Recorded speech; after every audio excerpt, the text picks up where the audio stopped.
have unleashed wave after wave of business and personal productivity, and has provided billions of people with their first real opportunity to participate in the global economy. Yet today I would submit that we are still at the very early stages in the evolution of computing. We've just begun to see its impact on the course of history. 2 years ago, I described a major transformation taking place, a shift from the age of the personal computer to an age of personal computing, a view of the technology future that we at Intel call the compute continuum. As Gordon Moore predicted over 4 decades ago, the transistors enabled computers to become faster and more efficient and more pervasive each succeeding generation. But Moore's law is not a scientific principle. Rather, it's an observation of the pace of human innovation. And almost from the very moment of the implications of Moore's law being posed and becoming understood, there's been speculation that this will someday end, approaching the limits of physics, as many of the quotes behind me suggest. Yet each time, the Intel engineers have found a way to innovate, past, around, and through perceived obstacles, using new materials, inventing new technologies along the way. The most recent of these is the invention of the 3D transistor on Intel's breakthrough 22-nanometer process. This enabled new levels of performance and power efficiency across the computing spectrum. The world needs Moore's law to continue, and Intel is committed to make this happen.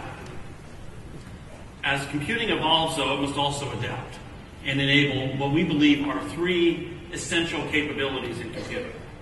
The first is that computing must be engaging. The second is that it must be consistent. And third, above all, is that it must be secure. At Intel, we're enabling a new computing experience that is more engaging than ever. It's what we call ultrabook. The ultrabook is our vision that delivers the most satisfying and complete computer experience. We've already completed the design of Intel's next generation microprocessor, Haswell. Haswell was designed to enable a 30% reduction in connected standby power over the currently shipping notebooks using our second generation core microprocessors. But we can do more than that. We can do much better than that.